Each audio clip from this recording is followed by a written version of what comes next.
The Arrowverse is an adaptation of the DC universe, and with that, a lot of the DC characters would inevitably appear, and while a lot of the characters who appear end up being pretty good, some of them are just, the Arrowverse doesn't handle very well, and a lot of those characters end up being villains. Now in this video, I'll be looking at the 10 Arrowverse villains who I think that were a lot worse than they could have been, and overall were just very disappointing. This isn't necessarily bad villains, because there are definitely worse villains than the villains on this list, but these are 10 villains who I had high hopes for, but ended up being very disappointing, and they didn't even necessarily need to end up being terrible or even bad, but just compared to how high my hopes were, compared to how good they are in the comics, that is what I am ranking here. So with that in mind, let's begin the list with number 10.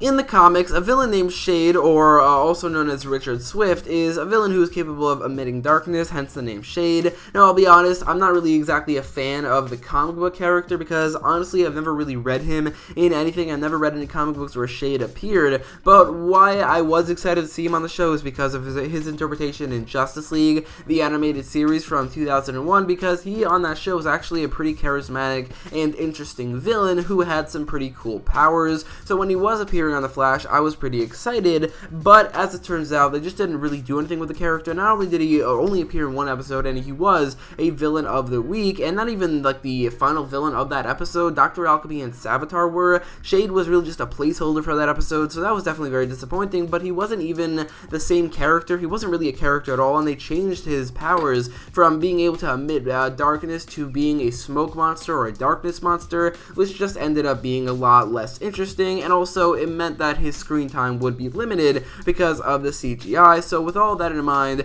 Shade is definitely a villain that I think could have been done a lot better, and it's definitely a villain that I was disappointed by.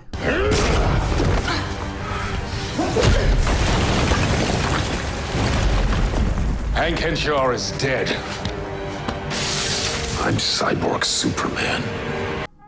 Cyborg Superman was the main villain of the Reign of the Superman storyline, in which he and one more Superman claimed to be the actual Superman after Superman died, him and the Eradicator, but then when Superman returned, Cyborg Superman ended up being the main villain of that storyline. And I'm not going to say Cyborg Superman is an amazing villain or anything, but he is good enough. He's certainly good enough to be the main villain of a season of a Superman, even also a Supergirl show. I think that if they pulled him off, definitely could have been the main villain of season 2. I would have been fine with that, especially if he was played by Tyler Hoechlin. I think that would have been okay. I think that would have been cool. But what they did here was he was played by David Harewood, the actor who played the real Hank Henshaw, and also Martian Manhunter when he was in Hank Henshaw's disguise, which is really all the time. But the fact that they called him Cyborg Superman, even though he looked nothing like Superman, was really weird. But his storyline, his motivation, his origin story was basically all ruined, and they did nothing good with the character at all. So Cyborg Superman is certainly another villain that I think that they screwed up and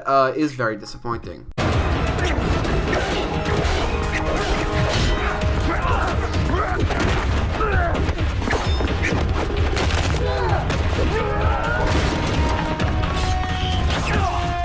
The Night Circle are a bunch of corrupt bankers who wear these red masks that kind of look like skulls that the Green Arrow and Black Canary and Red Arrow all went up against in the Green Arrow Rebirth run. In this run, it turns out that Emiko Queen, the sister of Oliver Queen, the half-sister, and daughter of Robert Queen and Shadow, were members of the Night Circle along with Shadow, and the whole storyline that unfolded in these issues in this Rebirth storyline was really good. The Green Arrow comic books of Rebirth were my favorite in that entire line, and although it was canceled, the fact that that storyline was as good as it was, and then the Night Circle was introduced on Arrow not very long after they were introduced in the comics, and they just didn't do anything with them. They ended up being very, very bad villains. Like, they were just the mindless goons, and they didn't even wear the red mask. That could have been cool to maybe distinguish them from all the other goons we've seen up until this point. I mean, that could have been cool. And Dante himself, they was just a villain who was very disappointing, and they killed him off fairly quickly. So overall, the Ninth Circle, who were the villains of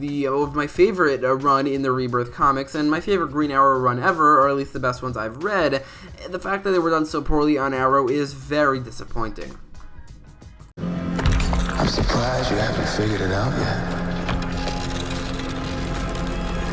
Neuron.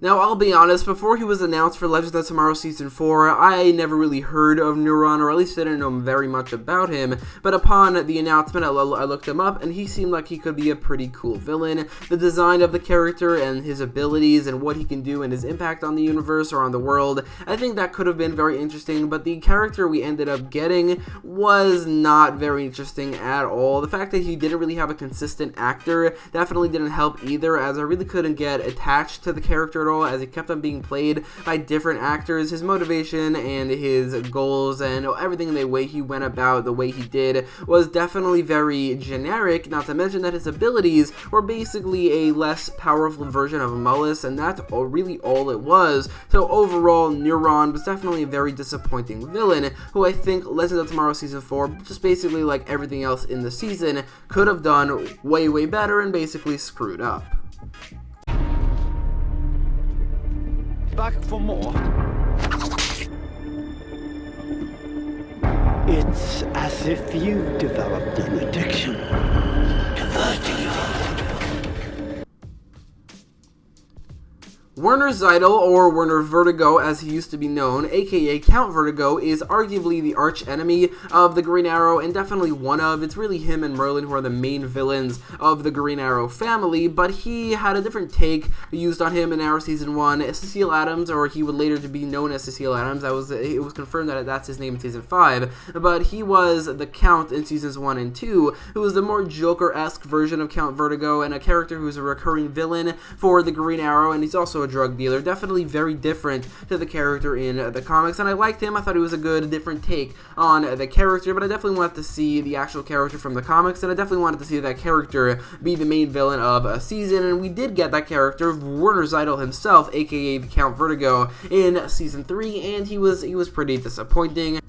While the Count was basically the Joker for the Green Arrow, the Count Vertigo on Arrow was basically Scarecrow for the Green Arrow, as his Vertigo made people see their worst fears, and he really only appeared in, like, I'm pretty sure 2 episodes, so the fact that he had such a small role, the fact that he was nothing like the character in the comics, and the fact that he was basically like a copy of Scarecrow made that all just so disappointing, not to mention that I think the actor wasn't very good in the role and was poorly cast. So overall, Count Vertigo is definitely a villain that I thought could have been done better, not to mention could have had a much bigger role, as he's one of the arch enemies of the Green Arrow, and in 8 seasons he was never the main villain. We need to get out of here. Did you get it?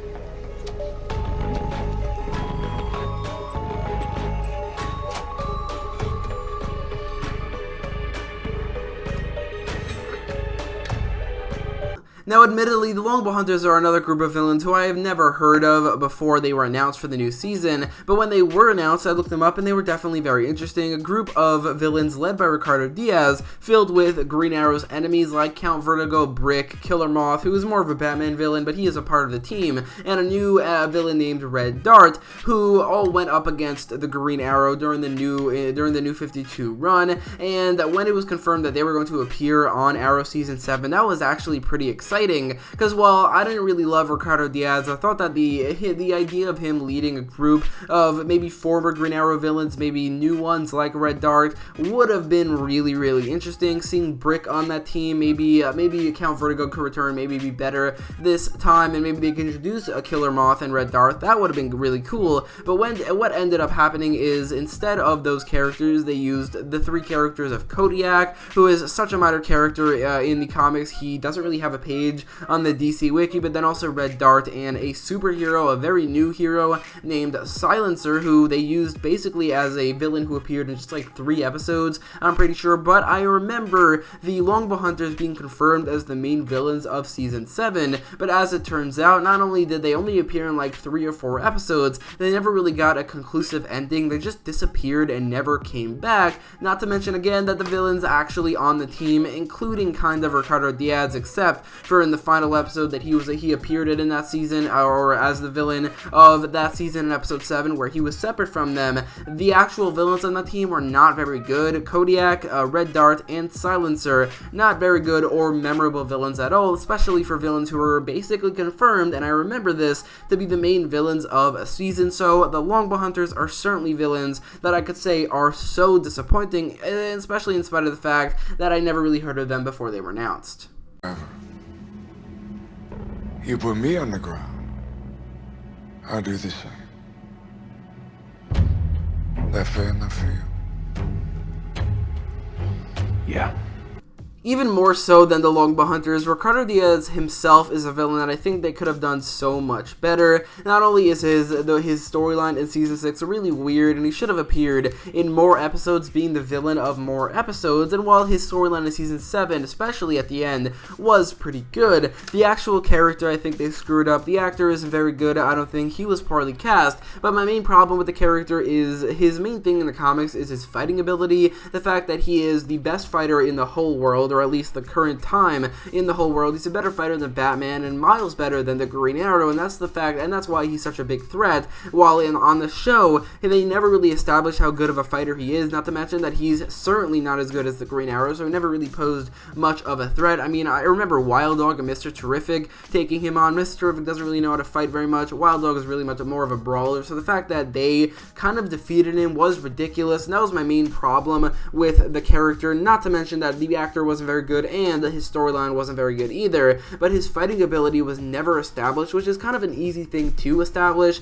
give some sort of backstory to why he's such a good fighter, and then say that he's a good enough fighter to take on the Green Arrow very easily. Then he could have been a badass physical threat, but he ended up being nothing of the sort. So Ricardo Diaz, who ended up being called the Dragon, but in the comics is Richard Dragon, is certainly a villain who I think could have been done a lot better, and is a villain that I am very, very disappointed by, because he could have been one of the best villains of the Arrowverse, and he ended up just being pretty mediocre.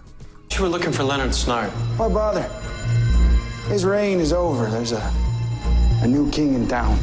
And I'm the queen. Yeah, I wouldn't be too sure about that. Oh, I would, little girl.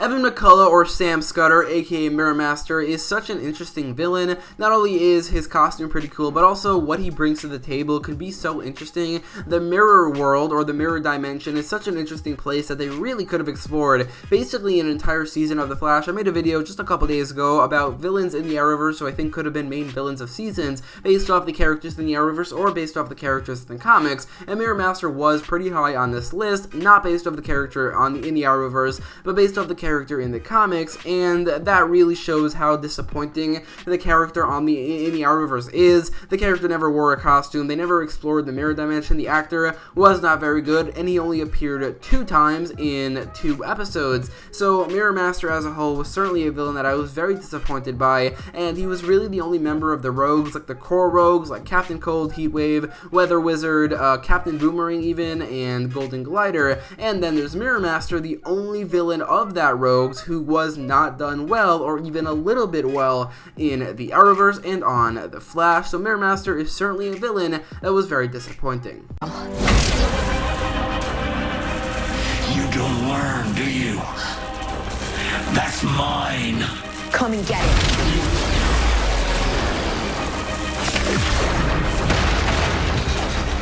August Hart, aka Godspeed, is a very new villain to the Flash mythos, as he debuted only in 2016, similarly to the Ninth Circle, as he was the main villain of the first arc of DC Rebirth's The Flash, and he was pretty good. His costume was amazing, his storyline was pretty good, his threat level was pretty cool, but it was mainly his costume that made him as popular as he was. But I think, honestly, beyond his costume, he was a great character who could have made for a great season of The Flash. Then when he finally debuted after years of people requesting for him to debut and wanting for him to appear, he finally appeared, and it was incredibly disappointing. He appeared in episode 18 of The Flash Season 5, and while they did do his costume very well, which again is the main appeal of the character, that didn't really prove to be enough, as basically everything else about the character was not handled well at all. I personally think that his voice, in terms of when he was Godspeed, not very menacing at all. The actor who played him didn't look like he was really good for the part in the slightest. they put him in 2049, so way apart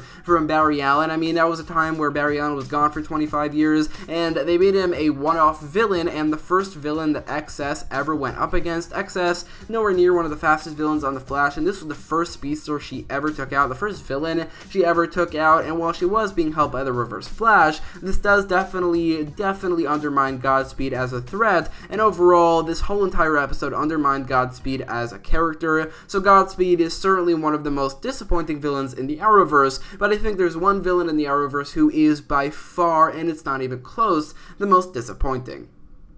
We have the same enemy. If Carter's freed, you lose her. But then she would hardly be the first woman you've lost, now would she?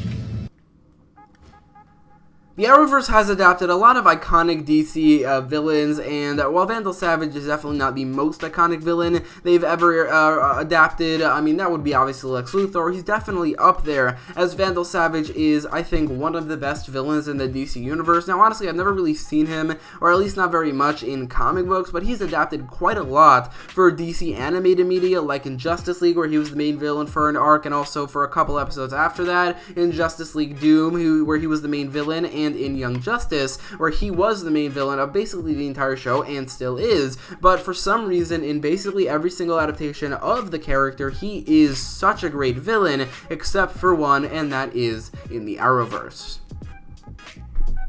In the Arrowverse, Vandal Savage is god-awful. His origin story was mixed in with Hawkman and Hawkgirl, which is ridiculous to me. I can't believe they did that, because Hawkman and Hawkgirl are known for having very convoluted origin stories, and throwing Vandal Savage in there not only makes it more convoluted, but ruins Vandal Savage as a character, as instead of being a prehistoric character from like 50,000 years ago, he's only from a couple thousand years ago, which, don't get me wrong, is a lot, especially for a human being, but Vandal Savage being from such a long time ago, from being a caveman, is the whole thing of the character. The fact that he's been around for that long, it's his whole character, so the fact that they changed that and put him inside of Hawkman and Hawkgirl's origin stories was so weird to me, not to mention that his main motivation of him needing to kill Hawkman and Hawkgirl and being in love with Hawkgirl was more creepy than evil, or more creepy than maniacal or anything like that. Vandal Savage just came off as a creepy guy and a creepy character, and he was just royally screwed up in the Arrowverse, and I would say out of every villain in the Arrowverse, he is by far, and it's not even close, he's by far the most disappointing, and I would say he's probably the most disappointing character in the Arrowverse as well, as Vandal Savage is a great villain,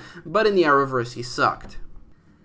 So anyway, that is my list for the top 10 most disappointing villains in the Arrowverse. Let me know in the comments down below what your list would be, and who do you think I maybe missed from the list, and who do you think I left off. Let me know in the comments down below, and if you like this video, make sure to leave a like, share, and subscribe, and thanks for watching.